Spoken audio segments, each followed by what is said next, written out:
Bueno, entonces, la artropática, como les decía, hablábamos antes de la necesidad de una predisposición genética, pero también la acción de factores desencadenantes. Porque esto un poco explica el por qué a veces la psoriasis aparece en algún momento determinado de la vida. Y puede aparecer la primera manifestación en cualquier momento. Uno puede iniciar su enfermedad a los 40, 50 o 60 años. Como también puede aparecer a los pocos días de vida. Entonces la acción de estos desencadenantes va a ser la que va a determinar que esa persona que tiene el permiso genético manifieste la enfermedad. Y muchos de estos factores son traumáticos, en algunos casos físicos. Los factores traumáticos después también se van a manifestar en la evolución de la enfermedad. Ustedes saben que el rascado produce lastimaduras y esas lastimaduras avivan la lesión, producen más lesión y a veces perpetúan este proceso inflamatorio y producen una gran dificultad para la respuesta terapéutica. Los traumatismos pueden ser físicos o químicos, la acción en la zona de pañal por irritación, la ropa ajustada, quemaduras, rascados, golpes o cicatrices. Por ejemplo, hablamos de cicatrices, nuestra cicatriz más antigua es el ombligo, y el ombligo es una zona muy frecuentemente afectada por la psoriasis. Y sería también una especie de fenómeno de Koebner, manifestado por ese proceso traumático que hubo alguna vez en esa zona. Las infecciones, sabemos que muchos de los cuadros agudos o de los brotes o empeoramientos pueden estar asociados a cuadros infecciosos de vías aéreas respiratorias. Entonces, tampoco estos brotes se van a mejorar con una crema o con un antihistamínico. Vamos a tener que estar muy atentos a estos procesos intercurrentes de infecciones, si hay anginas, si necesita un antibiótico, si necesita tener un cuidado general de este proceso y de esa manera también disminuir la posibilidad de un factor desencadenante. Los medicamentos, a veces las primeras manifestaciones de la psoriasis se confunden con reacciones alérgicas o a veces también hay reacciones alérgicas en un paciente con psoriasis.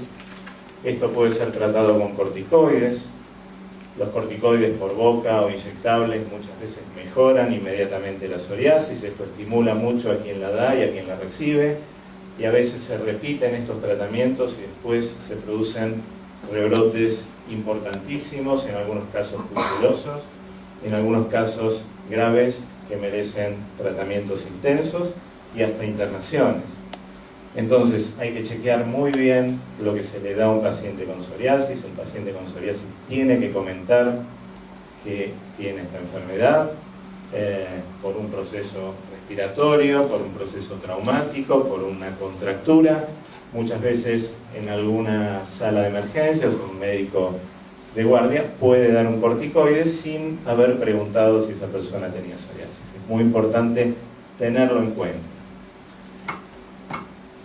Dentro de los medicamentos que también producen o empeoran la evolución de la enfermedad o producen dificultad para una respuesta a los tratamientos, están medicamentos muy comunes como los beta-bloqueantes, que sabemos que los recibe muchísima gente. A veces poder detectar, o si ustedes están frente a un paciente con psoriasis, simplemente a lo mejor el consejo de, si ustedes ven que está polimedicado, que concurren frecuentemente a comprar distintos medicamentos, que hagan mención a su dermatólogo de estos medicamentos. Muchas veces nosotros detectamos la posibilidad de la asociación, sugerimos un cambio y esto nos puede revertir un poco el proceso y la respuesta a otros tratamientos.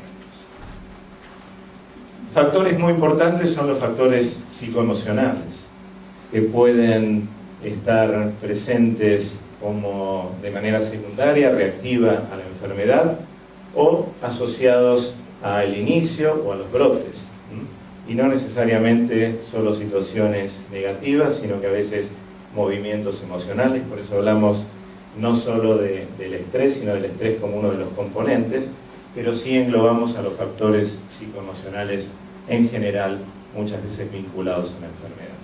Que a veces hay que observar, acompañar, desenmarañar un poquito dentro de esa confusión evolutiva y ver si de esa manera podemos ayudar un poco a algunos de los factores que puedan hacer a la evolución.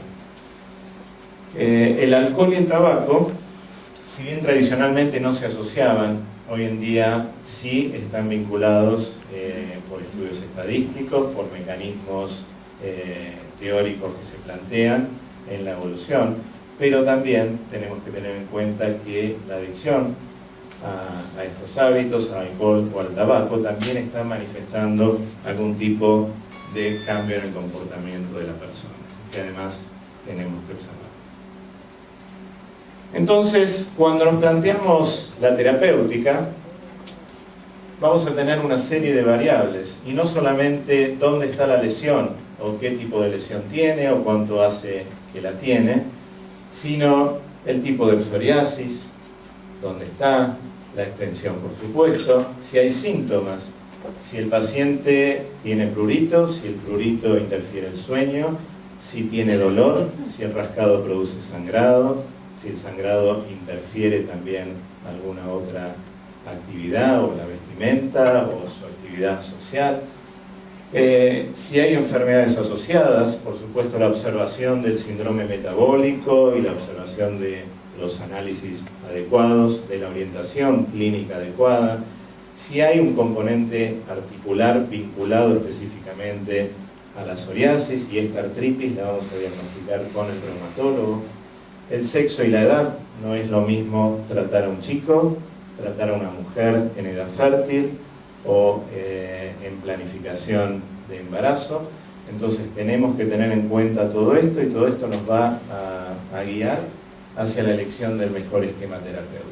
Lo mismo que tener en cuenta el estado general del paciente, las interacciones medicamentosas, el impacto emocional y social que va a tener en esa persona, la actividad laboral, muchas veces la afectación de una zona expuesta o de las manos en alguien que maneja sus manos exclusivamente durante casi toda la jornada laboral, nos va a lo mejor a apurar en la decisión de un tratamiento sistémico. Lo mismo aquellos que tengan pequeñas pero muy sintomáticas lesiones en las plantas de los pies, por ejemplo. Y algo que, si bien junto con AEPSO se está tratando de que, por supuesto, pase a un segundo plano, que en primer plano esté la indicación del médico, la más precisa, pero los factores económicos hoy interfieren mucho en la decisión del tratamiento, en el acceso al tratamiento, en el cumplimiento de un esquema y, por supuesto, en la eficacia